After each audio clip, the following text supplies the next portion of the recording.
Welcome back, good fellas, and we're back with another episode of Ask Tony Tuesday.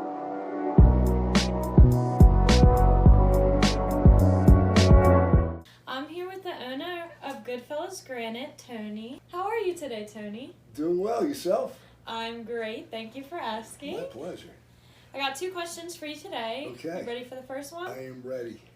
First question of the day. What is soapstone? What is soapstone? Soapstone is a natural stone. It's basically compressed talc. So because it's compressed talc, if you know what talc is like baby powder's talc. So because it's basically just compressed talc, it's a very soft stone. Matter of fact, real soapstone, there's a lot of soapstones that come out of Brazil, and a lot of people trying to emulate the look of a true soapstone, but a true soapstone, like you get out of Vermont or something like that, is really soft. You can actually scratch it with your fingernail. That's really? How soft it is, yeah.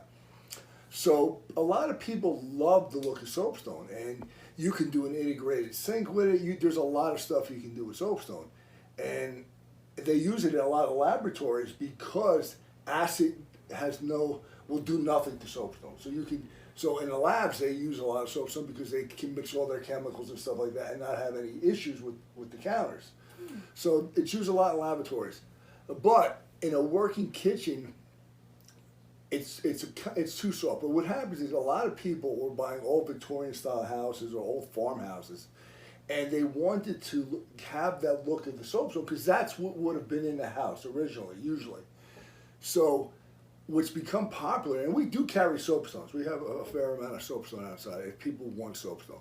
What has become popular is we are now doing a leather finish or a home finish on a granite, a black or a dark color granite, a dark green, stuff like that, to emulate the look of the soapstone. But because it's granite, it's so much more denser.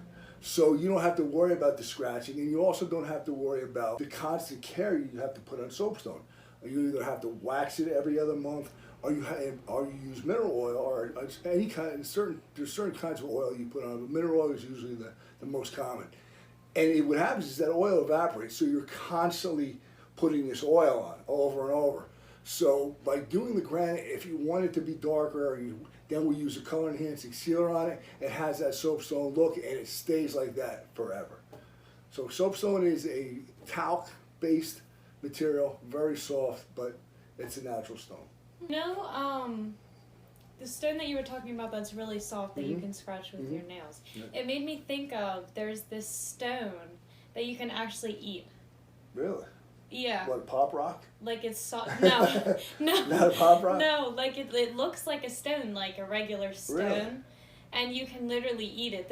I don't know why I came Really? across this, but there's this guy on YouTube. Uh-huh. And he has certain stones that he breaks apart to look at, and certain ones that he'll sit there and eat. Really? I don't know why. I don't know if it has flavor. I mean, I've heard of rock candy, which is rock candy is basically just sugar, but I have never heard anybody eating rocks.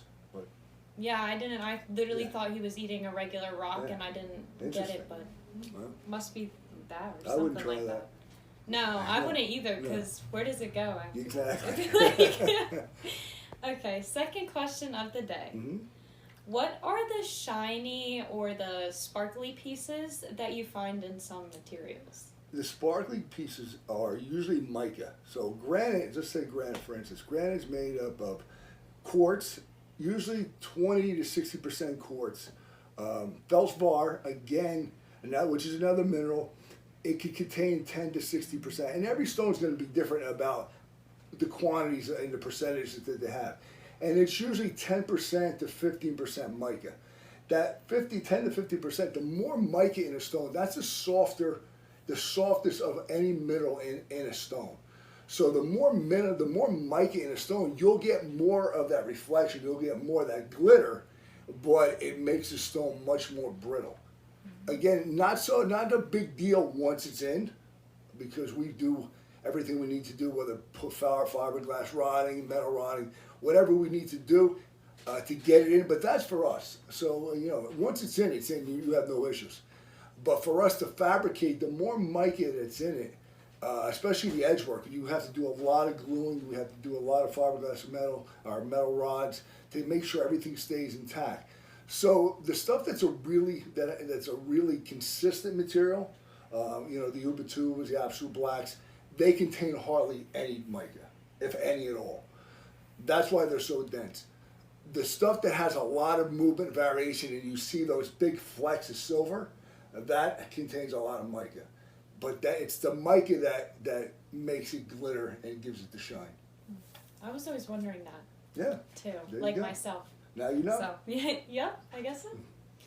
All right, well, those are all of the questions I have for you today. Thank you for answering our questions. My pleasure. We will see you guys next week with another episode. Make sure you guys are stopping in this winter. We do have a heated indoor slab showroom, so you don't have to worry about being cold while you're looking for your materials. Absolutely. We'll be back next week with another episode for you guys. Keep sending in questions, please. You can do that via Messenger. Come in, give us a phone call, email us any way that you want to. Please be sending in questions. Yeah. And we hope you guys have a wonderful rest of your Tuesday. See ya.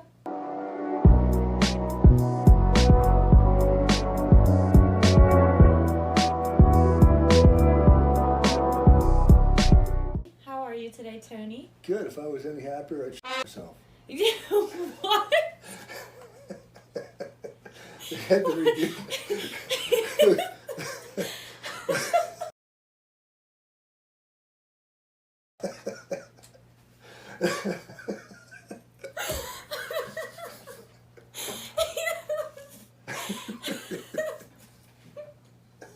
I don't think I've ever heard that one before. Hey, you want me to do that? Yeah, I don't think you use that one.